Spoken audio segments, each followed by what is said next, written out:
Hello everyone, how are we doing today? Hope you are blessed. Man, we have 10 to do today and I got 3 left, but I wanted to save this one for you guys. It hasn't been done in 2 weeks. It is for sale. I believe it is sold and we're gonna have to get it looking good today, so I'm gonna record this whole thing for you. But hey, I want to thank all those who have been watching the series. Today's part 3, of course, of the biggest mistakes I've made in lawn care. And you guys, I mean, it sounds like most of us, not all, but most of us have been through the same thing. And, you know, I think I would say 99% of the people out there have been through it, and you learn from it, and sometimes it takes a while. Sometimes you can't just go boom right into it. So, you know, we learn over time. We learn how to dealing with customers is, I think, the biggest thing. Dealing with people, with the pricing, and, you know, like we talked about yesterday, well, the other guy did it for this. Well, where's the other guy? Okay, where's the other guy? The other guy's not there because he wasn't making any money, okay? That's why the other guy is not there. So you have to also be firm on your price. You have to realize that you're not going to get everything, okay? Now, there's people out here that say they get everything. Oh, I get it. I got all of it. If you say you get everything, I'm sorry, I don't believe that, okay? I just don't believe it. Because nobody gets every job they bid on. If they did, there'd only be one lawn care company servicing the United States of America, and he would have all the lawns. Okay? You see what I'm saying? Anyway, let's get to work. We'll talk about number 3 today. And this one got me in some trouble to the point where I lost some jobs. So we'll talk about it. Let me get this thing trimmed, and I'll see you in a few.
that is at 3 3/4, so it's taken a lot off, man. We're talking like probably 7 inches.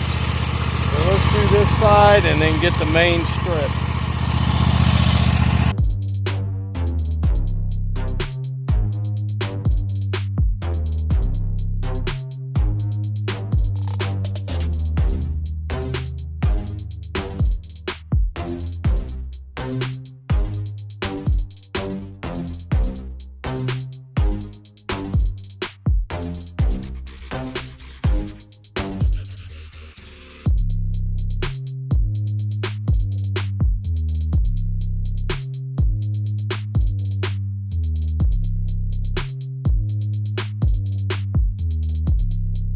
People ask me, how far does the bad boy disperse grass?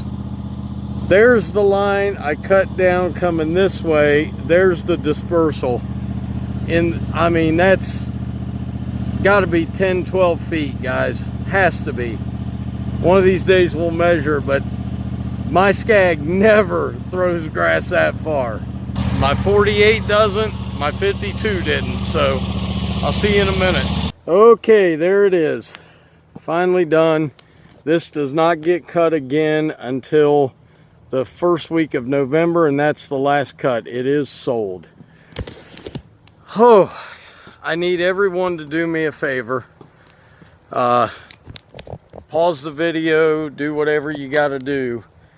But let's pray for all the people down in Florida that this hurricane is getting ready to hit.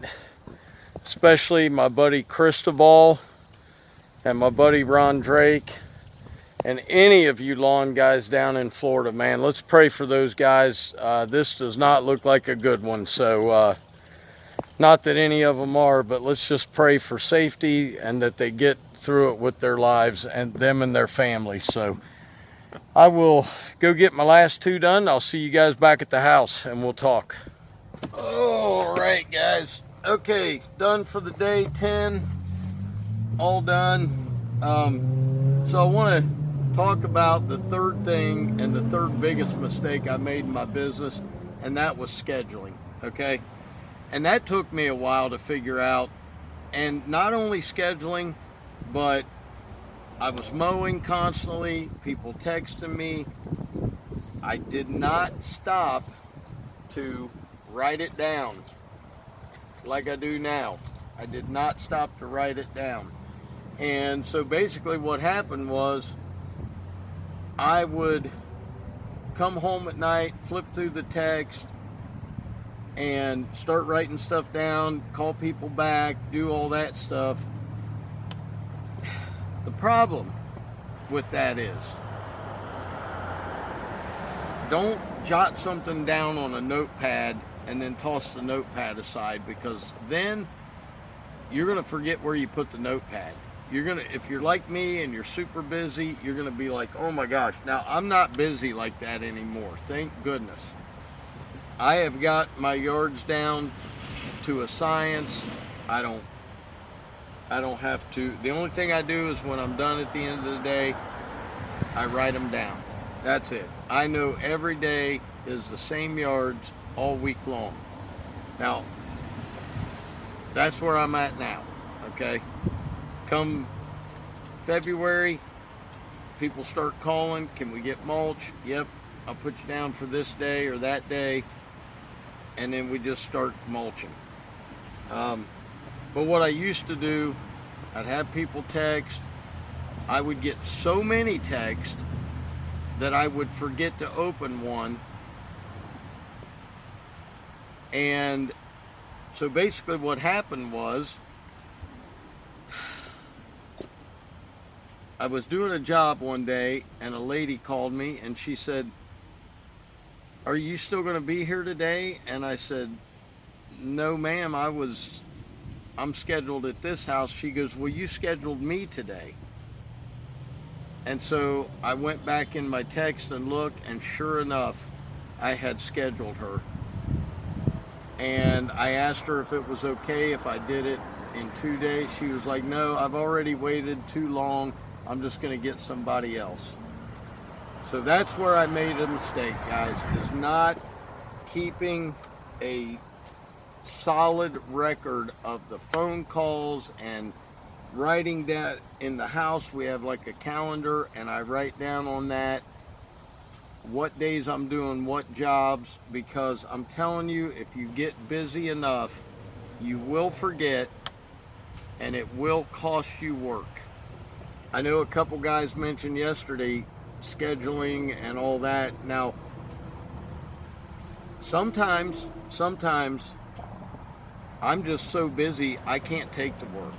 Usually by the 1st of March, I'm booked up solid for March and April, and at the end of March we start cutting, and then it's however many yards a week all the way up until the end of the year, unless it's this year and it was just drought. But that's not a typical year. Usually sometime in July it slows down, and then I get to do all the hedge trimming, and then it's at the end of July the hedges are done, and August we start mowing again. And we never really stop, but we usually will do 75% of the yards every week for maybe in August, and then it's right back. And then we've got aerations and seeding and all that stuff, and then from here it'll go into fall cleanups. But scheduling cost me several jobs. So that is something that I made a big mistake about, thinking that I could juggle it all in my head. I don't know if you guys out there have ever tried that. I certainly have. I got this. I know exactly who's who and what's what. It doesn't work. It works for a while until you miss someone, and then you lose a job. So I kind of want to know more from you guys as people watch. They're leaving comments, and I want to say congratulations. Well, we'll talk about that tomorrow, because somebody just bought a brand new bad boy and they're loving it. We'll talk about that tomorrow. So I'll tell you what, man, that bad boy, I can't say it enough. No, they're not paying me. No, they didn't give me a free mower. No, I'm paying for that mower. So listen, if you guys haven't done it yet, demo a bad boy. It's worth it. If you're going to the GIE or the Expo, however you want to call it, demo a bad boy. But it's nothing like, it's going to be nothing like when you can put it on grass. So I'm telling you, they're awesome machines, and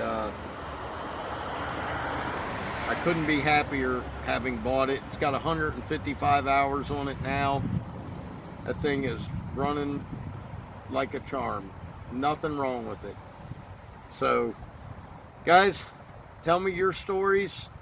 We're going to have one more tomorrow, and then Fridays is going to kind of be